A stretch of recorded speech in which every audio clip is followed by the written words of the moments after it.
Universitas Brawijaya telah melakukan kerjasama dengan BIM Mobility Indonesia yang merupakan salah satu perusahaan yang bergerak di bidang layanan jasa mobilitas mikro. Pada tanggal 4 Oktober tahun 2023, secara resmi BIM ini telah diluncurkan di wilayah Universitas Brawijaya.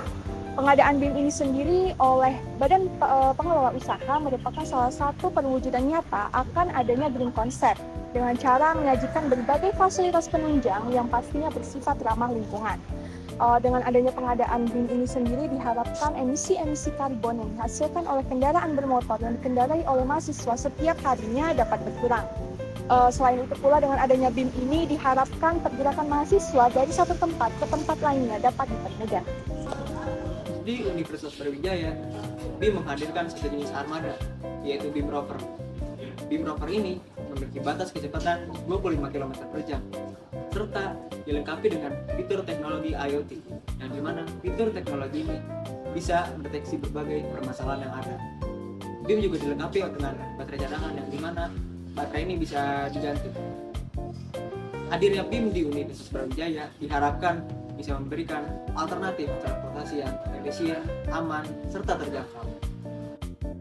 Dalam pelaksanaannya, penggunaan BIM di Universitas Brawijaya seringkali menimbulkan beberapa permasalahan.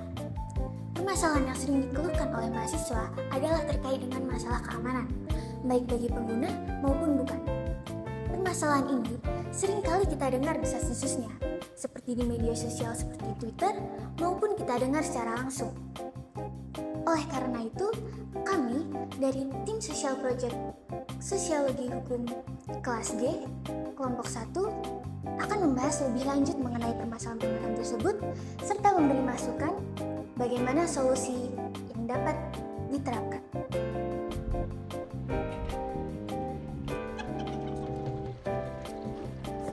Halo Mas, bisa Ya. bantu saya untuk wawancara? Oh bisa. Bisa?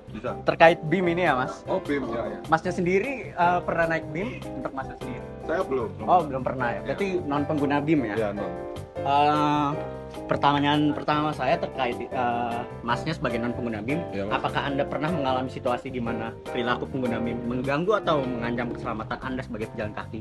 Sejauh ini sebenarnya kalau untuk saya pribadi pernah sekali. Cuma itu kayak mungkin keluputan yang bisa dimaafkan lah. Itu dia mungkin waktu itu saya di gerbang veteran, itu saya posisi mau pulang. Nah tiba-tiba salah satu pengguna BIM ini kayaknya mau turun tapi dia agak nengah gitu. Jadi saya kaget. Berarti Ya. pernah ya? Ya. Beberapa pengalaman yang kurang mengenakan Ya. dengan BIM. Kemudian yang kedua, bagaimana perasaan Anda tentang penggunaan BIM di lingkungan kampus dan apakah Anda percaya bahwa peraturan yang lebih ketat diperlukan untuk mengelola penggunaan BIM ini? Untuk penggunaan di kampus ini saya setuju aja selama itu tidak menimbulkan problem yang fatal seperti itu ya. Terus untuk peraturan yang ketat mungkin bisa saja diperlukan karena ya untuk membatasi adanya kejadian-kejadian seperti tadi, walaupun ya kejadian seperti tadi itu mungkin muncul dari pribadi orang itu sendiri gitu. Kayak kealpaan yang mungkin dia terlalu menengah, terus itu membahayakan pengendara motor seperti itu. Jadi mungkin harus ada regulasi yang mungkin mengatur bagaimana agar masyarakat di Universitas Brawijaya ini bisa menggunakan benar.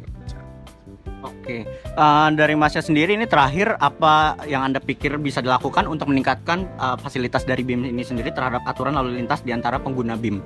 Mungkin pembatasan terkait itu ya, terkait jalur yang bisa dilalui BIM. Jadi mungkin proyeksinya seperti ini.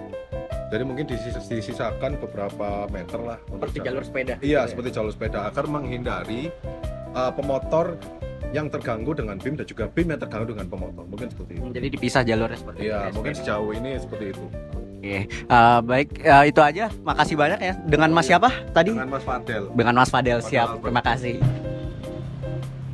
Permisi Mas, di sini mau wawancara sebentar bisa nggak? Ya bisa nggak? Sebelumnya Masnya pengguna BIM ya? Iya. Oke, di sini ada beberapa pertanyaan.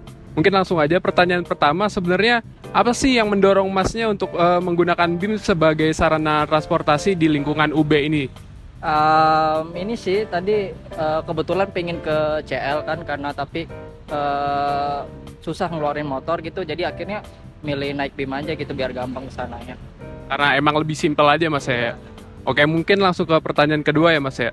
Kalau dari pengalaman Masnya sendiri, pernah nggak sih ngalamin situasi di mana perilaku ugal-ugalan pengguna BIM lain nih, yang dampaknya ini ke Masnya sendiri atau ke pejalan kaki? Pernah sih waktu itu kondisinya lagi motoran gitu, terus waktu itu di depan ada pengguna BIM tapi nggak tahu kenapa mereka kayak nggak hati-hati gitu, nggak lihat kiri kanan, terus akhirnya hampir nyerempet gitu aja. Oke. Mungkin untuk pertanyaan ketiganya, menurut Masnya kira-kira apa yang bisa dilakuin untuk meningkatkan kesadaran dan kepatuhan terhadap aturan lalu lintas di antara pengguna BIM nih, biar nggak pada ugal-ugalan lagi?